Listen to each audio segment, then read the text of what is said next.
Bienvenidos a las actividades académicas de la unidad curricular Alteraciones óseo-articular y muscular 2, ASOAN 2. Unidad 3, Alteraciones de la mano, cuadrante superior, primera parte.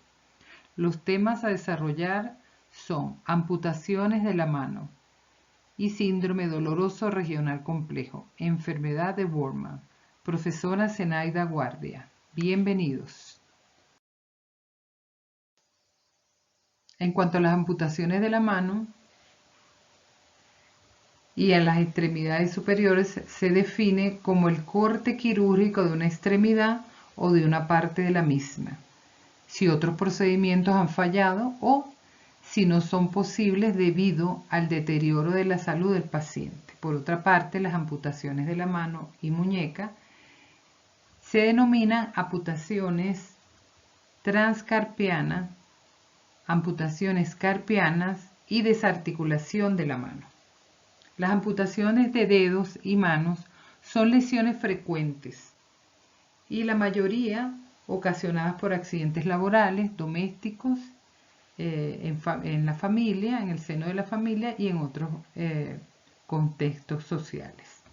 Por ejemplo, en el tratamiento de las amputaciones de los dedos, específicamente en la punta de los mismos, el objetivo es conseguir un pulpejo estable, sensitivamente normal y donde se preserve la uña a la medida de las posibilidades.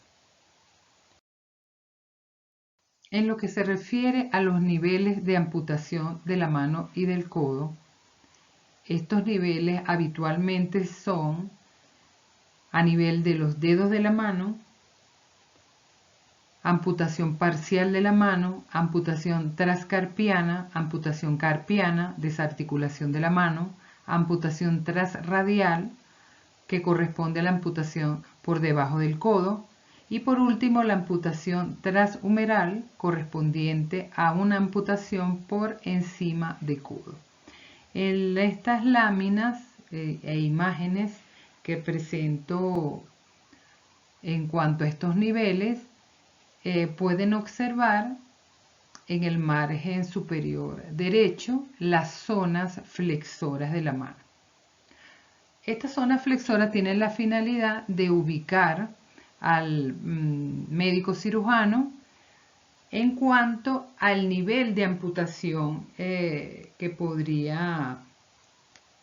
al cual podría someter al paciente dependiendo de la lesión que haya sufrido. Y en cuanto a estas zonas, permiten al fisioterapeuta ubicar la zona a tratar tanto a nivel de amputaciones como de lesiones de tendones flexores. En el margen inferior izquierdo tenemos otro tipo de clasificación específicamente en este tema de las amputaciones. Y fíjense que son proximales a la mano y a la muñeca, correspondientes al brazo. ¿Okay? Tenemos una clase 1, 2, 3 y termina en la 4 a nivel de codo.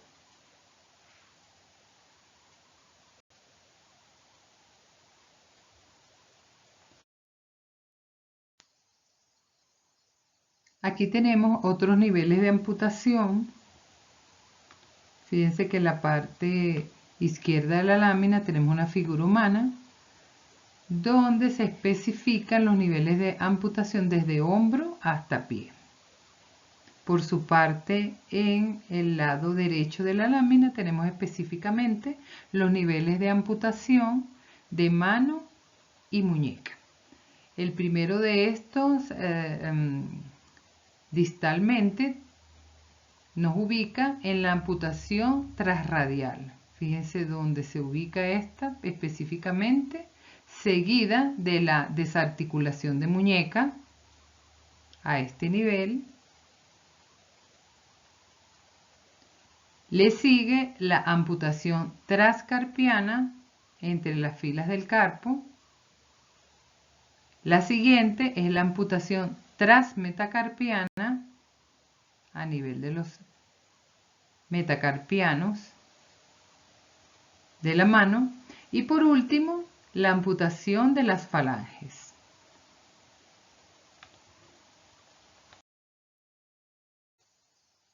Causa de las amputaciones. Aun cuando estas pueden ser muy variadas, las amputaciones más comunes o frecuentes en relación con el miembro superior son los traumatismos severos ocasionados por accidentes automovilísticos, laborales, en contextos familiares y sociales, entre otros. Tumores, cáncer, lesiones térmicas, alteraciones de la percepción del calor o frío, hipo o hipertermia, problemas de circulación. Estos pueden ser resultado de enfermedades de base como la arterioesclerosis o la diabetes. Los casos severos pueden requerir una amputación.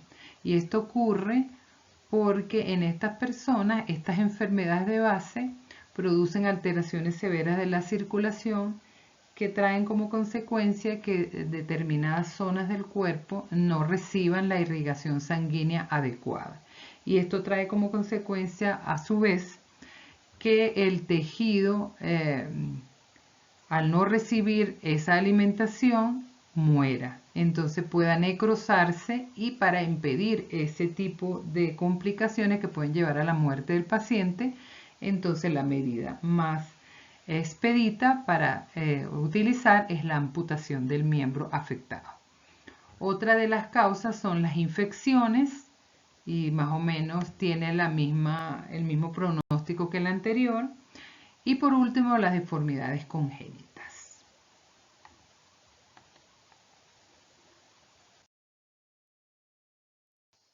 El muñón y su moldeaje. El muñón es o hace referencia a la parte restante de un miembro amputado que queda adherido al cuerpo después de realizado el corte y está comprendido entre la cicatriz y la articulación. La forma más idónea es la cónica, para que así el revestimiento cutáneo que envuelve ese muñón esté bien nutrido. La forma y tamaño del muñón son vitales, son muy importantes para la adaptación de este a una prótesis de miembro superior. Estas condiciones, al igual que los miembros inferiores, deben estar bien cuidados y bien protegidos para que adapte de manera prudente y adecuada la prótesis que pueda ser utilizada por ese segmento corporal amputado. Las amputaciones en miembros superiores presentan menos dificultades, por supuesto, que las de miembro inferior, por cuanto estas primeras se adaptan mejor al sistema de suspensión, debido a que este tipo de muñón no estará sometido a la presión del peso corporal frecuente, como sucede con el caso de muñones de miembros inferiores. El muñón debe cumplir ciertas características, por ejemplo, un buen estado de la piel, una adecuada sensibilidad, es decir, que esté desensibilizado ese muñón, y la cicatriz que debe estar bien ubicada y en buen estado, con ausencia de neuromas superficiales que producen dolor. El biselado, por su parte, correcto de los segmentos óseos distales es muy importante para que no existan puntos de presión y por lo tanto presencia de dolor. Al colocar presión sobre el muñón, la prótesis y otro tipo de presiones.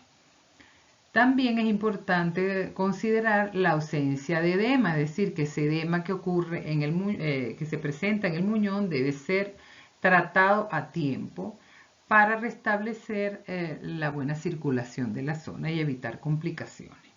Fíjense que cuando existe la amputación, no solamente cortan la parte del tejido óseo, sino que también cortan todos los demás tejidos que se encontraban en ese miembro, tejidos blandos, ¿verdad? Como por ejemplo la piel, los músculos, los tendones, y además el tejido vascular y el tejido nervioso.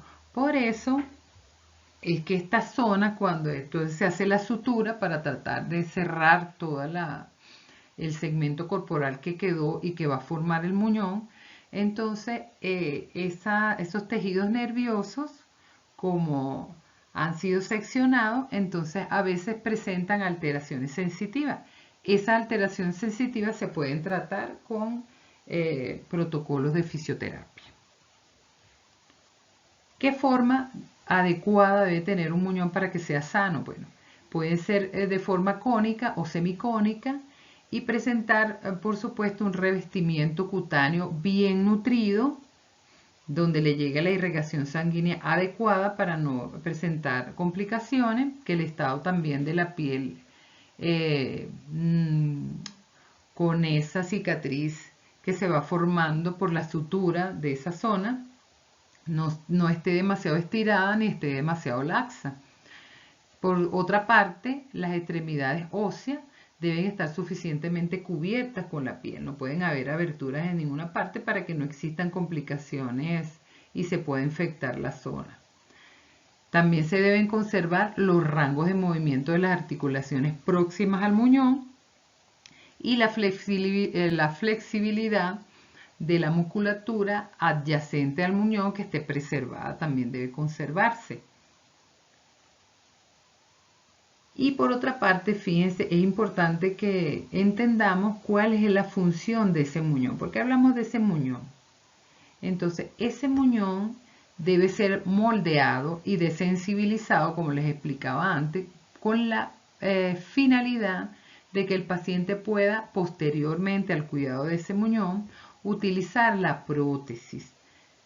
Si no se prepara el muñón antes de colocar la prótesis, como la zona no está desensibilizada, va a ser imposible que el paciente utilice la prótesis y al contrario, en vez de mejorar, empeore, porque ese contacto directo de ese material de la prótesis contra ese muñón que no ha sido tratado adecuadamente va a ser imposible que el paciente pueda utilizarlo.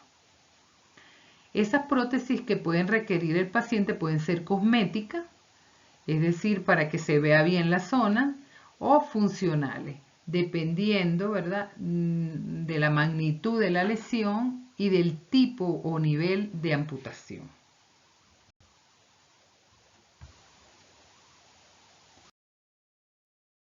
Ahora bien, conversamos acerca del moldeado de ese muñón. ¿Cómo podemos lograr el moldeado del muñón? Simplemente con un vendaje adecuado. Y ese vendaje recibe el nombre de vendaje compresivo. Así como su nombre lo indica, este vendaje consiste en vendar de manera compresiva, no apretado, sino compresivo, con cierta presión, el muñón. Y el miembro residual con esas vendas elásticas compresivas, las cuales no solamente nos van a servir para proteger la herida durante el proceso de cicatrización, sino que además nos va a ayudar a tratar el dolor que el paciente puede sentir en esa área donde se encuentra el muñón y restablecer la circulación de sangre para evitar cualquier tipo de complicaciones.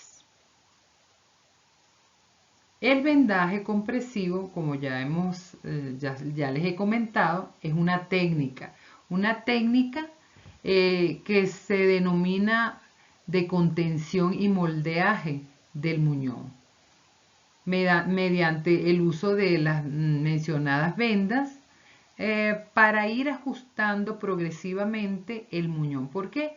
Porque ese proceso inflamatorio lo vamos a controlar con esos vendajes. Esos vendajes van a evitar que el edema, que la inflamación sea excesiva. Ese proceso inflamatorio es normal y es necesario, pero controlado, ¿verdad? ¿Por qué es necesario? Porque Es un proceso que permite la cicatrización de todas esas estructuras que han sido intervenidas, ¿verdad? Todas esas estructuras que han sido traumatizadas de alguna manera con el proceso que llevó a la amputación de ese miembro, van a producir una inflamación. ¿Por qué? Porque cuando se produce una inflamación tras una lesión, todos los elementos de la cascada de la cicatrización se ponen en alerta, van a la zona y empieza el proceso de regeneración. Pero tenemos que evitar que esa inflamación sea excesiva, porque si es excesiva va a producir, aparte de dolor y de imposibilidad de mover los segmentos adyacentes al muñón, aparte de eso, va a producir mucho dolor en el paciente y puede producir en la cicatriz muchas adherencias. Entonces el vendaje va a impedir que la inflamación sea excesiva, o sea, la vamos a controlar, y ese es uno de los pasos importantes dentro de la terapéutica física en aras de beneficiar las condiciones de ese muñón. Ese vendaje compresivo entonces va a reducir ese edema y va a facilitar la circulación. Y por supuesto tendrá una mejor propiosección, porque si ya no está congestionada la zona, el paciente puede restituir su función propiosectiva. Aparte de que va a disminuir también o desaparecer ese dolor. Y sobre todo lo que se denomina el dolor fantasma. Ese dolor fantasma es un fenómeno que sienten las personas amputadas, es decir, sienten dolor en el segmento que amputaron aun cuando él no existe ya. Y ese dolor es bastante intenso en algunos pacientes. Entonces, actualmente existe una brecha muy importante entre las investigaciones que tratan de dilucidar este enigma del dolor fantasma y la práctica en el área del dolor del miembro fantasma. Hay un investigador que se llama Mayo y él explica que el dolor fantasma es una molestia que aparece frecuentemente después de una amputación de un extremo, una extremidad o una parte del cuerpo, y que esta en muchos casos suele desaparecer gradualmente en el transcurso de unos meses después de la amputación. Pero también se han registrado casos con alta frecuencia de pacientes que pueden presentar este dolor fantasma y sufrirlo durante muchos años. Entonces, la razón por la cual existen esas diferencias todavía no está determinada y están en la actualidad en estudio. Pero también estos autores han señalado que existen algunos otros métodos para tratar de reducir ese dolor fantasma. Uno de ellos es los bloqueos nerviosos específicos mediante infiltraciones y radiofrecuencia, tanto a nivel periférico como a nivel central en la columna vertebral. Por otra parte, terapias físicas mediante la estimulación nerviosa transcutánea, que es la denominada corriente analgésica, el TENS. También se puede mitigar ese dolor y la presencia de ese dolor fantasma mediante la aplicación de acupuntura y otro tipo de masajes. Y por último, tratamientos neuromoduladores con medicamentos que reducen la transmisión de ese impulso nervioso. Estos son medicamentos antidepresivos y antiepilépticos que algunos médicos emplean con dosis adecuadas para reducir significativo ese cuadro. Fíjense que aquí tenemos unas láminas muy interesantes a través de las cuales se ve el tratamiento de electroacupuntura en pacientes amputados, ¿verdad?, para mitigar ese dolor. Este es un ejemplo de muñón de miembro superior y el tipo de vendaje compresivo que se les aplica para controlar el edema y el dolor, por supuesto. Aquí tenemos algunos ejemplos de prótesis largas y cortas, ¿verdad?, dependiendo del nivel de la amputación para este tipo de lesiones. En lo que respecta al tratamiento fisioterapéutico en las amputaciones, los objetivos de la misma en extremidad superior son los siguientes: evitar acortamientos musculares y compresiones a nivel del área del muñón. Por otra parte, compensaciones posturales se deben evitar para evitar complicaciones, valga la redundancia. Con un buen tratamiento postural se pueden evitar que las amputaciones o las estructuras que están alrededor de esta, el tejido blando que está alrededor de esta, se acorte y por lo tanto conseguir un muñón libre de rigidez articular, de contracturas y de retracciones musculares. Por otra parte, por medio de movilizaciones asistidas en las articulaciones cercanas al muñón, por ejemplo, si la amputación está por debajo de codo, las movilizaciones se encargarían de mantener el movimiento de flexión y extensión de esta articulación y, en segundo lugar, de mantener los rangos completos de movimiento del tronco. Del hombro y de todas las articulaciones adyacentes al muñón o al segmento corporal que fue amputado.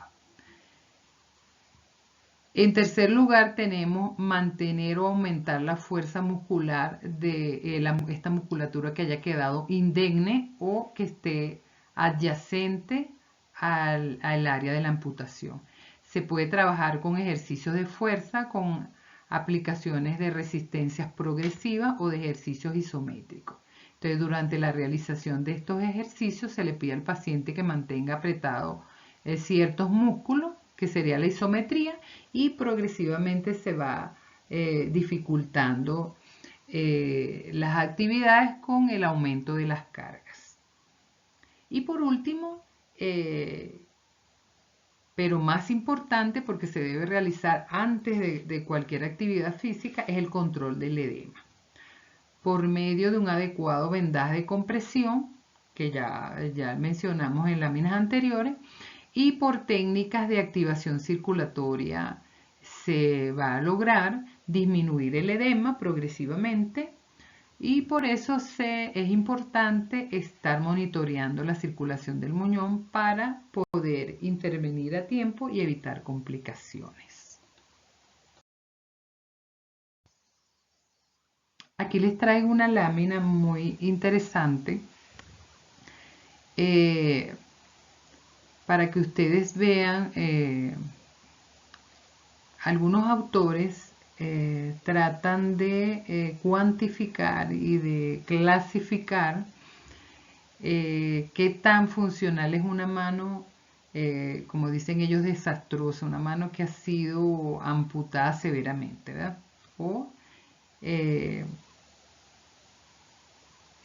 Y fíjense que ellos establecen una clasificación muy interesante que va desde la normal, que sigue siendo una amputación, pero que es muy funcional. Fíjense que la amputación es a nivel de la falange distal del dedo medio, ¿verdad? Entonces, ellos consideran este tipo de amputación como una amputación normal, ¿verdad? Que le permite la funcionalidad de la mano al individuo. Seguidamente, ellos presentan otro tipo de alteración en cuanto a la amputación y la califican de aceptable, ¿verdad? Fíjense que se trata de una mano de 4 dedos con una amputación igual de la falange distal de uno de los dedos, ¿verdad?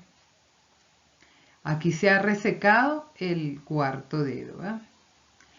Y la consideran aceptable porque es una mano que todavía puede ejecutar maniobras de prensión.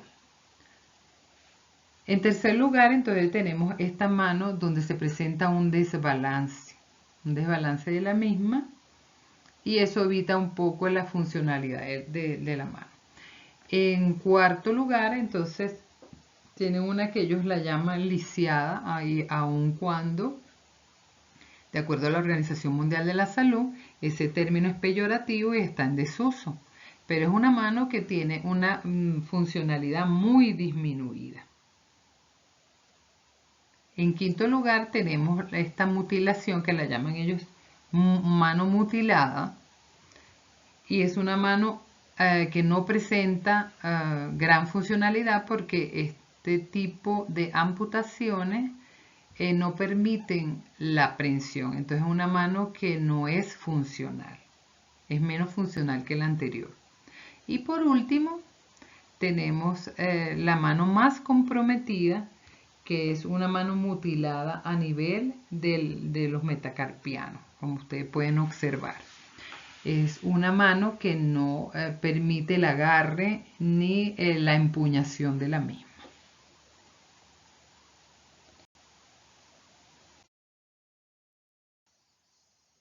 El segundo tema a desarrollar en la unidad 3, parte 1, es el síndrome doloroso regional complejo o SDRC. Este síndrome es una alteración caracterizada por dolor intenso y desproporcionado sobrevenido principalmente tras un traumatismo agudo o una intervención quirúrgica. El SDRC afecta mayoritariamente al miembro superior más que al inferior, y este desemboca en una pérdida de la calidad de vida del paciente que lo padece. El síndrome doloroso regional complejo está descrito como un síndrome de dolor de partes blandas. Los problemas más importantes que generan estos síndromes son el impedimento en cuanto a la funcionalidad del paciente y a su participación social. Incluido, por supuesto, la capacidad de trabajo, la realización de las ABD, las actividades de la vida diaria, el que tenga un buen sueño reparador y actividades recreativas, lo que conlleva a una pérdida de la productividad y una calidad de vida mermada y deteriorada, con consecuencias devastadoras y paralizantes para el paciente. Principalmente esto se ve perjudicado por el dolor intenso e incapacitante que este síndrome genera, y es verdaderamente un dolor de muy poca tolerancia por los pacientes, porque es muy frecuente y molesto. A lo largo de los años se ha conocido esta enfermedad con diferentes denominaciones, entre las cuales les puedo mencionar la causalgia, la atrofia de Schroeder, la agodistrofia, el síndrome de hombro-mano, la distrofia simpático-refleja y el síndrome doloroso regional complejo, SDRC, como se le conoce en los momentos actuales. Este nombre, esta última denominación, es la que oficialmente está aceptada por la Asociación Internacional para el Estudio del Dolor, cuyas siglas son IASP. Como denominación definitiva, esta es la que se le ha dado y por lo que se le conoce en los momentos actuales.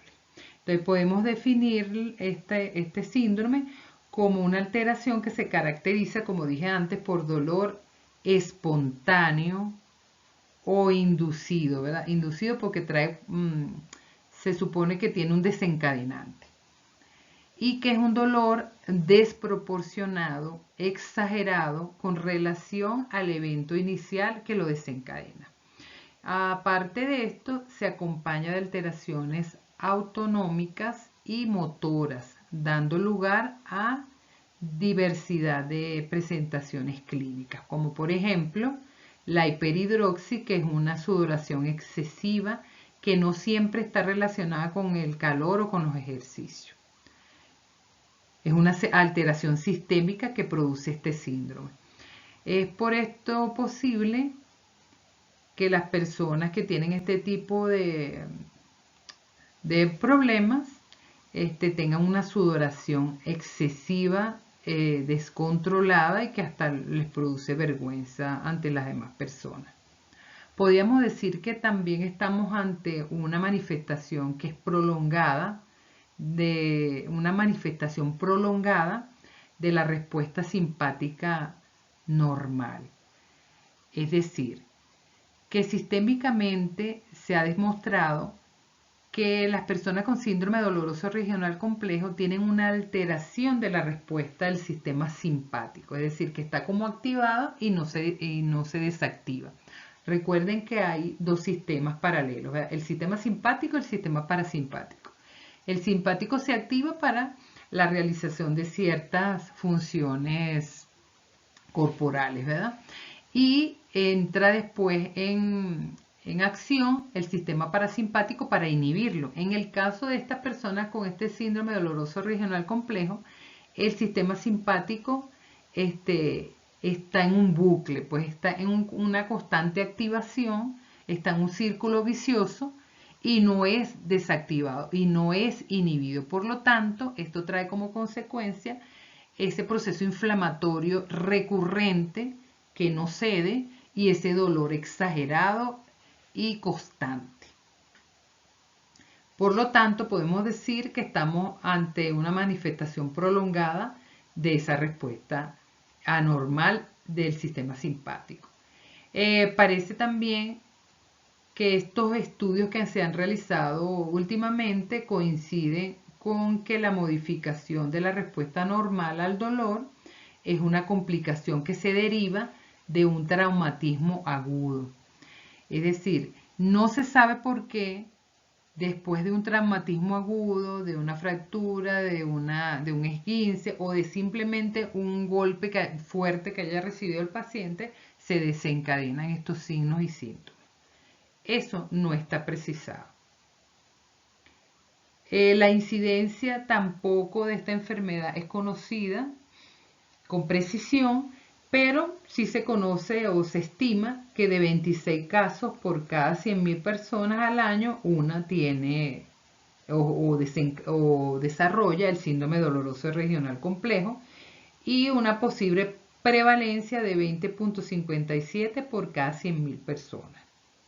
La causa, como les dije, no está del todo determinada. En cuanto a los signos y síntomas del síndrome doloroso regional complejo, tenemos lo siguiente: dolor ardente o palpitante continuo, por lo general en brazos, en las piernas, en las manos y en los pies. Y como les dije antes, es más frecuente en miembros superiores que en miembros inferiores.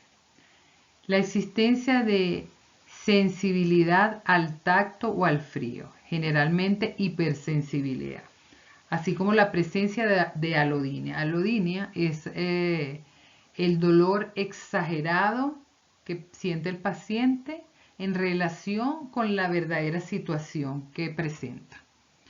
Por otra parte, tenemos inflamación de la zona dolorida, una inflamación bastante importante, exagerada. Existen también cambios en la temperatura de la piel que se alternan entre sudor y frío. Presencia de cambios vasomotores que se traducen en el cambio de la coloración de la piel, que van desde un color blanco o pálido hasta manchas de color rojo y azules. Presencia de cambios en la textura de la piel que pueden volverse sensibles, hipersensibles. La piel se torna muy delgada y brillosa en la zona afectada. También la presencia de cambios en el crecimiento del vello y de las uñas. Existen muchos pacientes que no eran velludos, ¿verdad? Y a consecuencia de esta enfermedad, en la zona afectada, específicamente en el miembro que tiene con el síndrome doloroso regional complejo, entonces espontáneamente pues le salen bastante vellos en esa zona. La existencia, por otra parte, de rigidez, inflamación y daños articulares por la excesiva inflamación que no permite la movilidad de esas articulaciones. Presencia de espasmos musculares, de temblor y de debilidad muscular que trae como consecuencia, si se progresa en la enfermedad y no se ataca a tiempo, produce atrofia muscular. Y por último, estaríamos también en presencia de limitación para la movilización de las partes del cuerpo que están afectadas. Los signos y síntomas presentes en esta enfermedad pueden cambiar con el paso del tiempo y van a ir variando según la persona.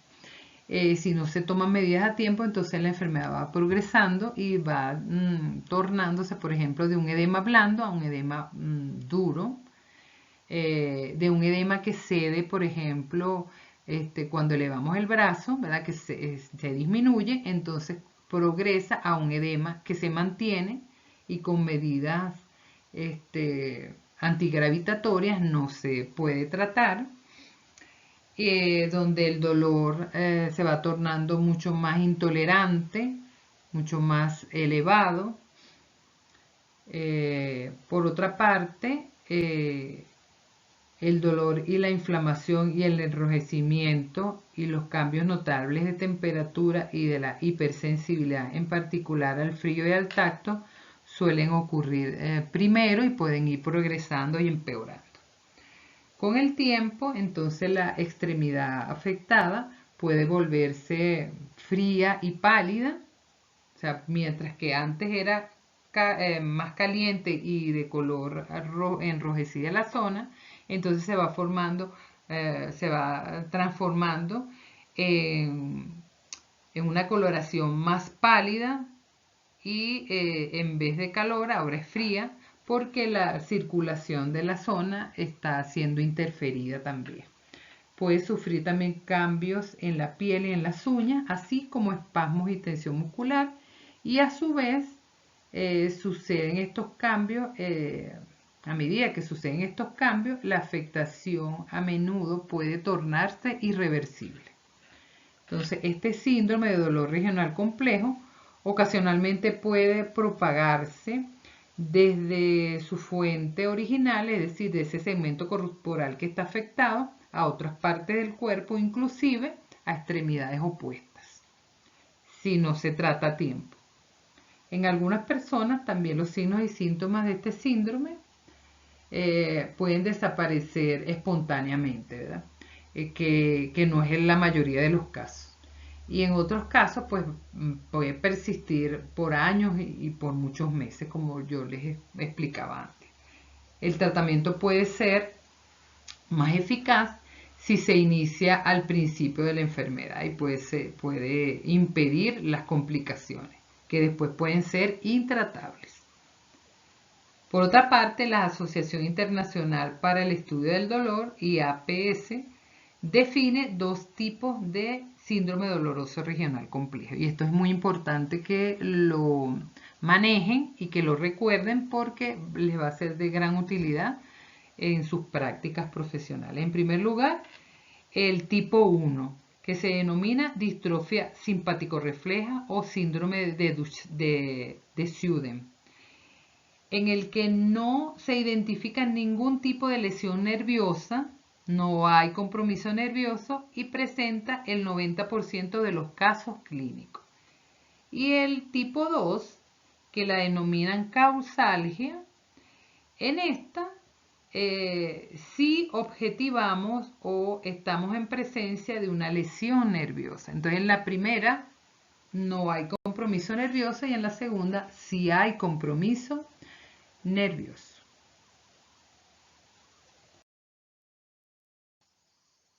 Estadios o etapas del síndrome doloroso regional complejo. Existen 3 estadios según la evolución de estos síntomas.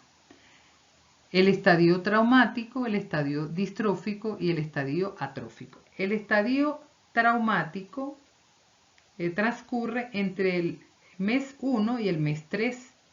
En este se presentan vasodilatación, hiperemia, edema, dolor, inflamación, falta de movimiento, enrojecimiento de la piel, sudor, desmineralización ósea, Al final de este periodo aparece vasoconstricción que produce espasmo periférico.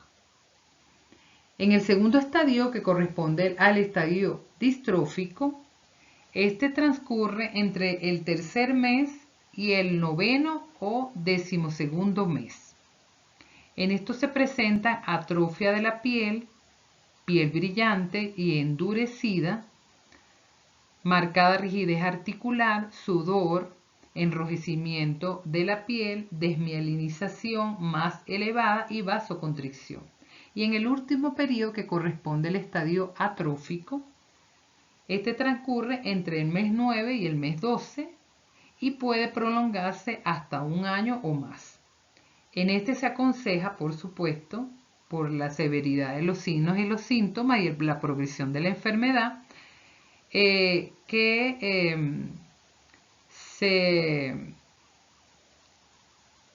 aconseja, ¿verdad?, el tratamiento adecuado medicamentoso para evitar una mano rígida, porque ya estamos en presencia de los inicios de una mano rígida.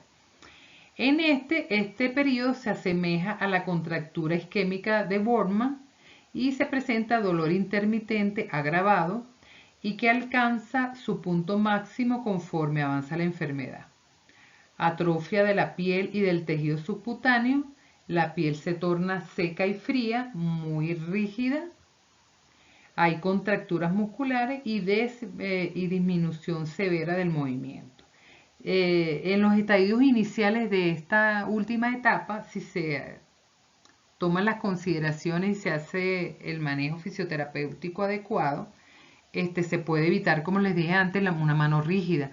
Pero si no se toman esas consideraciones y no se ataca a tiempo, entonces es cuando ocurre lo que yo les mencionaba en otras láminas anteriores, que la progresión de la enfermedad se torna irreversible.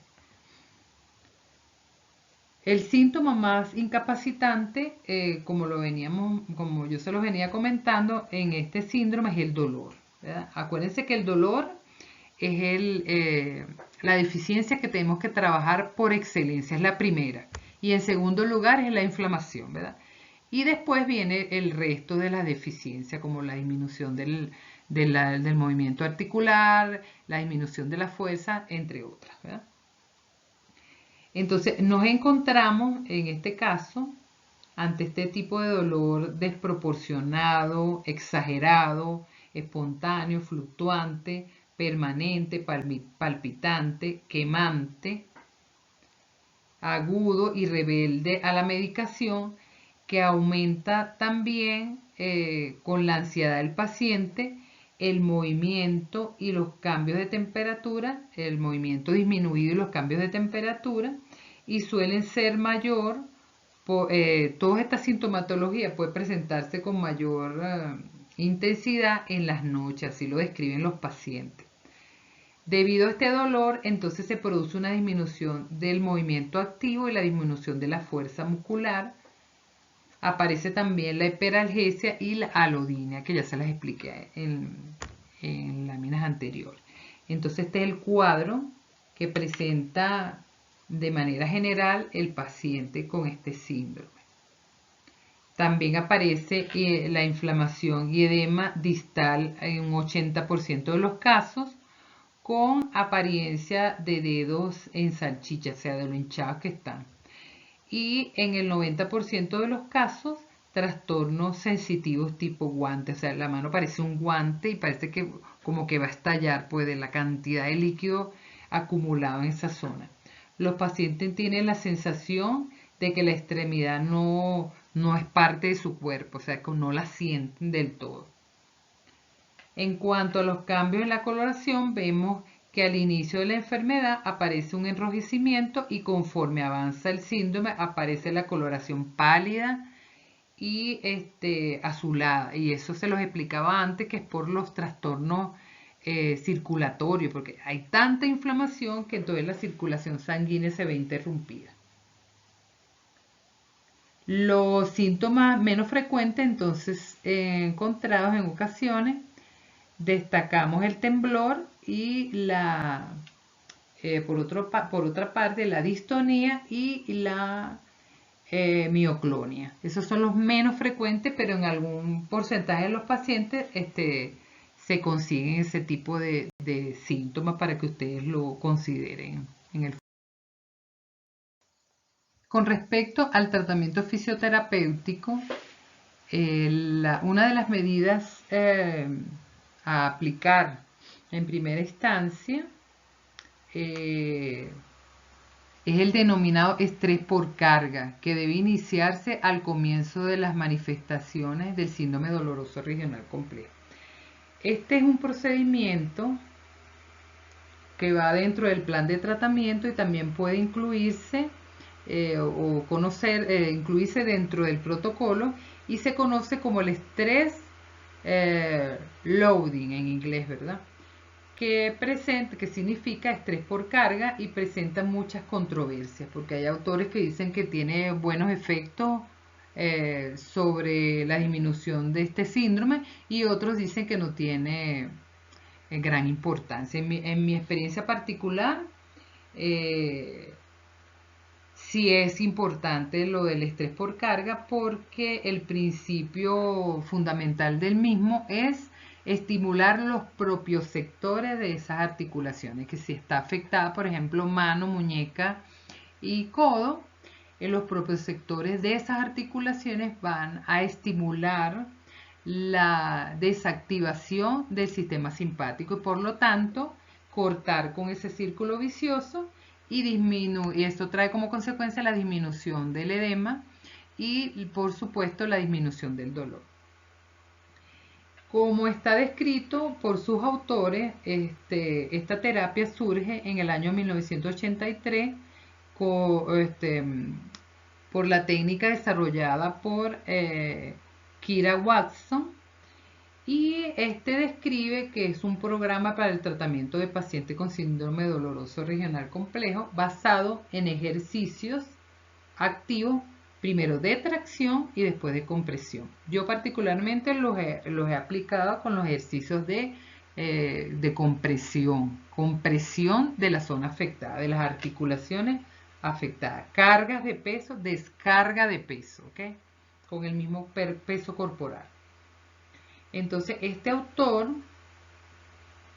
describe que la técnica está basada, por supuesto, como les acabo de decir, en ejercicios activos de tracción y compresión que proporciona estímulos estresantes a la articulación afectada sin movimiento articular. ¿Ok?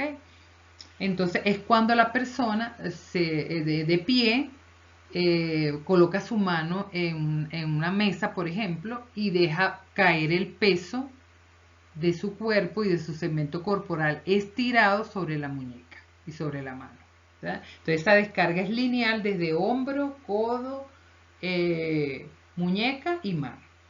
Entonces esa descarga progresiva hace que esa respuesta anormal, permanente del sistema simpático se inhiba. Y al inhibirse esta, por la estimulación de esos propios sectores, entonces se corta con ese círculo vicioso. El primer componente, según Watson, de su protocolo de tratamiento, de su programa de tratamiento, es el que él denomina scrub, ¿verdad? Y consiste en colocar al paciente en posición cuadrúpeda y permitirle, donde permite que el hombro esté colocado directamente sobre la mano y mueva un cepillo hacia adelante y hacia atrás. Esto hace que se provoque un mecanismo de compresión sobre esa articulación afectada.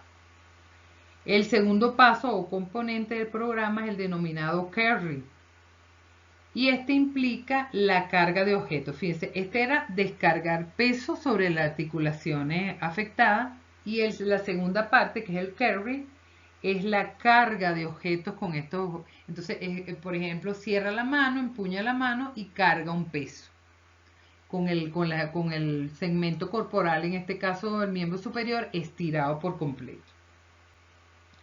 Entonces, plantea que progresivamente se irá aumentando en el tiempo de trabajo las cargas, pues, a medida que el dolor del paciente va disminuyendo. Si el dolor va disminuyendo, se le coloca más carga. ¿Okay? Y así progresivamente el paciente va mejorando. Entonces, a pesar de que esta terapia fue descrita para el miembro superior, en posteriores ocasiones, tanto Watson como otros autores fueron modificándola y fueron adaptándola al miembro inferior. Por otra parte, fíjense, otro de los componentes del tratamiento fisioterapéutico es la terapia manual, la cinesisterapia activa y pasiva, sin producir dolor, movilizaciones de las articulaciones del carpo, drenaje linfático, que es muy importante para controlar el edema, otro tipo de masaje y desensibilización. La desensibilización es sumamente importante para el tratamiento del muñón, como yo les explicaba antes. Otro de los objetivos de tratamiento o de la estrategia de tratamiento es la analgesia por inhibición mediante endorfina. Esto es mediante la aplicación de electroterapia, ¿verdad? Para mejorar la función y restaurar el rango del movimiento. Entonces, la teoría de las endorfinas es una estimulación del cuerpo del paciente prolongada para que el paciente, los sensores del paciente cutáneo transmitan esa información y permitan la descarga de endorfina de su propio cuerpo hacia la zona afectada. En cuarto lugar tenemos las terapias de espejo, que también son una estrategia de tratamiento muy adecuadas para estos casos, donde se adaptan la imagen del espejo. En el espejo se coloca la extremidad sana como si fuera la afectada, ¿verdad? Y empiezas a movilizar la sana y por reflejo entonces empieza a restaurarse el movimiento en el segmento corporal afectado para mejorar ¿qué? El rango del movimiento. Tenemos también el trabajo por imágenes motoras progresivas, que primero el paciente primero reconoce la extremidad, segundo imagina el movimiento y en tercer lugar se aplicará la terapia de espejo. Va acompañada de la terapia de espejo. También tenemos uno de los agentes físicos muy utilizados en estos casos, que es la hidroterapia, que son ejercicios en agua a 34 grados centígrados. Y los ejercicios en agua son muy importantes porque permiten como que si facilitan la movilidad del individuo dentro del agua, porque es como que si el cuerpo pesara menos, ¿okay? Inhibe la acción de la gravedad. También tenemos los ejercicios de reorganización cortical, que son los de plasticidad y aprendizaje motor, importantísimo, porque cuando el paciente tiene mucho tiempo de no realizar cierto movimiento, es como que si perdieran el engrama, y entonces estos ejercicios permiten que las potencialidades del individuo se desarrollen para permitir mejorar la fuerza de agarre con neofeedback, que es una técnica de electroestimulación para el control de la aprehensión de las pinzas que puedan lograr con sus manos. El lanzamiento de dardo y otros ejercicios de tracción escapular para mejorar las condiciones de todo el miembro superior. Por otra parte, el aprendizaje de tareas motoras, los ejercicios de prensión, que son de pinza fina, la aplicación de otro agente físico como es la electroterapia para la analgesia, la electroanalgesia, a través de TEN, de interferenciales, de láser, de ultrasonido. Es importante también la corrección de posiciones anormales, es decir, la reeducación postural y el trabajo muscular de todo el segmento corporal adyacente al área que está lesionada, ¿verdad? Eso es importantísimo.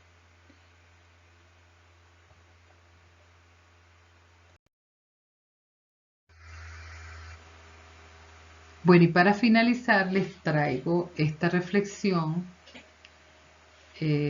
para que la consideren y la apliquen en sus reflexiones diarias. Si alguien desea una buena salud, primero debe preguntarse si está listo para eliminar las razones de su enfermedad. Solo entonces es posible ayudarlo. Hipócrates. Espero esta presentación haya sido de su agrado y que contribuya al trabajo de su crecimiento profesional. Muchas gracias. Éxitos.